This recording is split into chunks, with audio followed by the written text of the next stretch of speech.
안녕하십니까? 역대하 25장의 내용은 다음과 같습니다.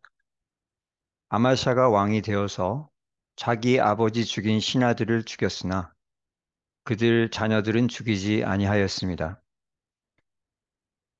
아마샤가 병사 30만 명을 얻고 은 100달란트로 이스라엘 용사 10만 명을 고용하였습니다. 하나님의 사람이 이르되 이스라엘 군대와 함께 가지 마소서 여호와께서 이스라엘 자손과 함께하지 않으십니다 하였고 아마샤는 100달란트를 이미 주었다 하였습니다. 이에 하나님의 사람이 말하길 여호와께서 이보다 많은 것을 왕에게 주실 수 있나이다 하였습니다. 그래서 아마샤는 이스라엘 군대를 돌려보내었습니다. 아마샤는 세일 자손 10,000명을 죽이고 10,000명을 바위 꼭대기에서 밀쳐냈습니다.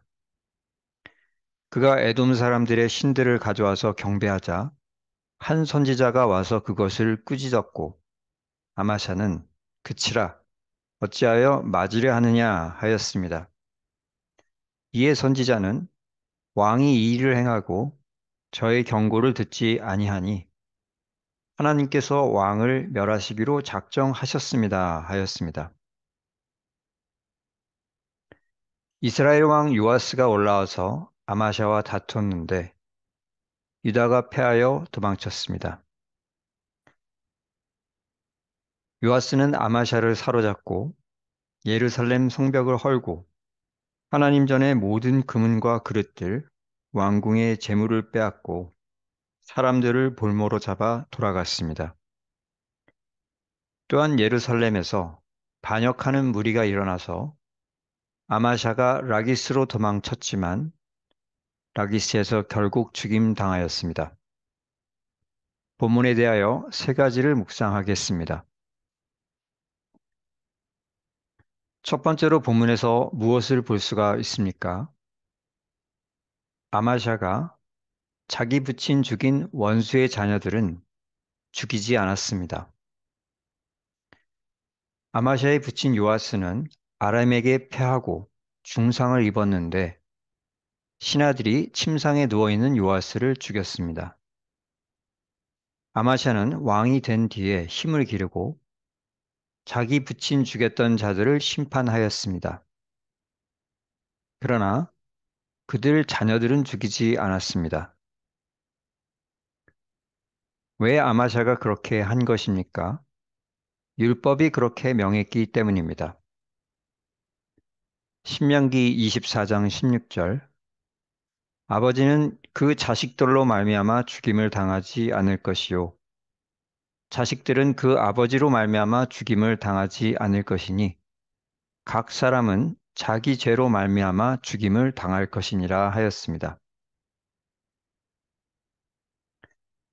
하나님은 과도한 처벌을 원치 않으십니다.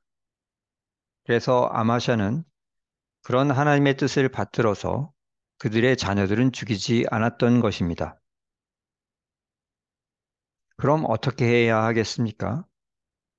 처벌은 넘치지 않게, 은혜는 넘치게 베푸시는 하나님이심을 알아야 하겠습니다. 시편 86편 15절 주는 긍휼히 여기시며 은혜를 베푸시며 노하기를 더디하시며 인자와 진실이 풍성하신 하나님이십니다 하였습니다. 하나님이 이같이 좋으신 분이기 때문에 죄인인 우리에게 소망이 있고 그분을 즐거워할 수 있는 것입니다. 두 번째로 본문에서 무엇을 볼 수가 있습니까?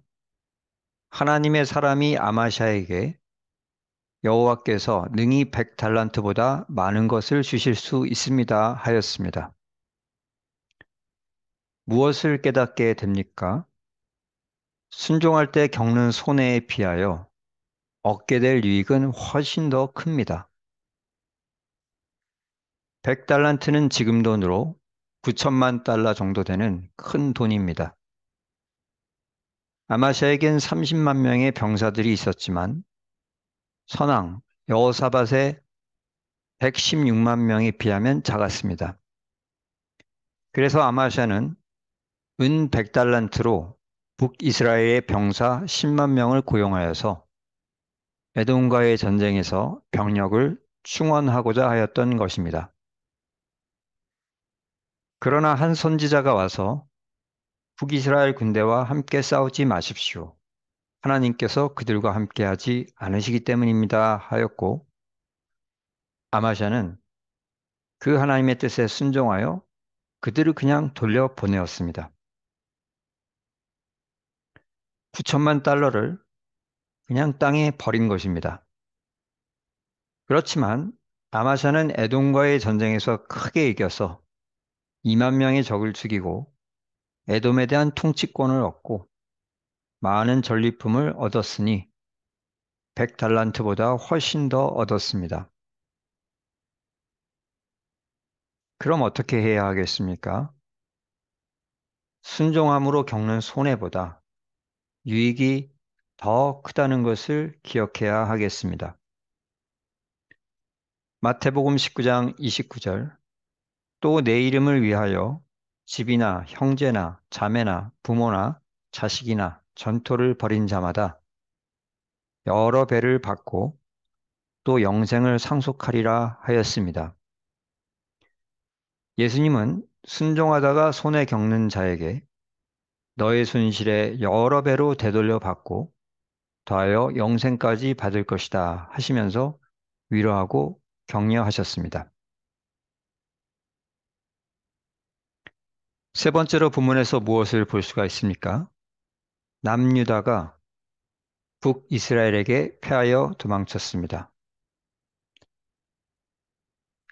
남유다와 북이스라엘은 서로 전쟁을 벌이게 되었고 이때 아마샤와 싸웠던 북이스라엘의 요아스 병력은 숫자적으로는 더 적었을 것으로 추측됩니다.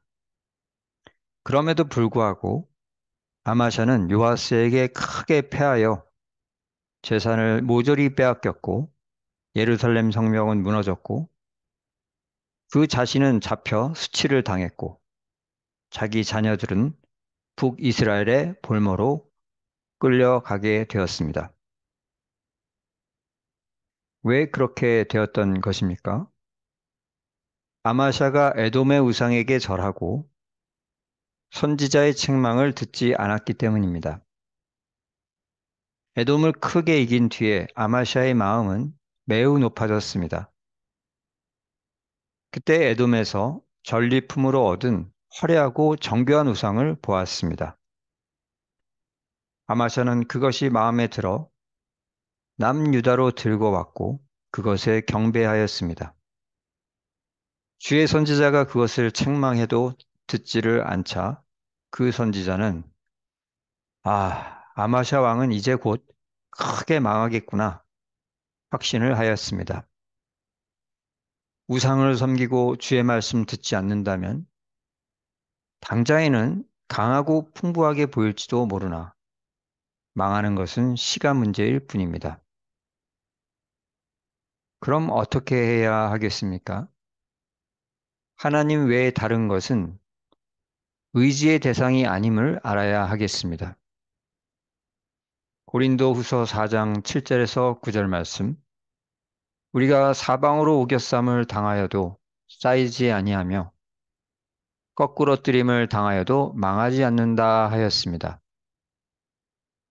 우리가 하나님을 의지하면 문제가 아무리 커도 망하지 않습니다.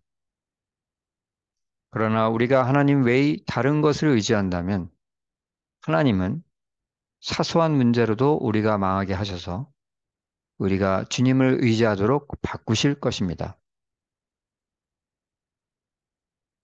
말씀을 정리합니다. 첫째로, 처벌은 넘치지 않게 은혜는 넘치게 베푸시는 하나님이심을 알아야 하겠습니다.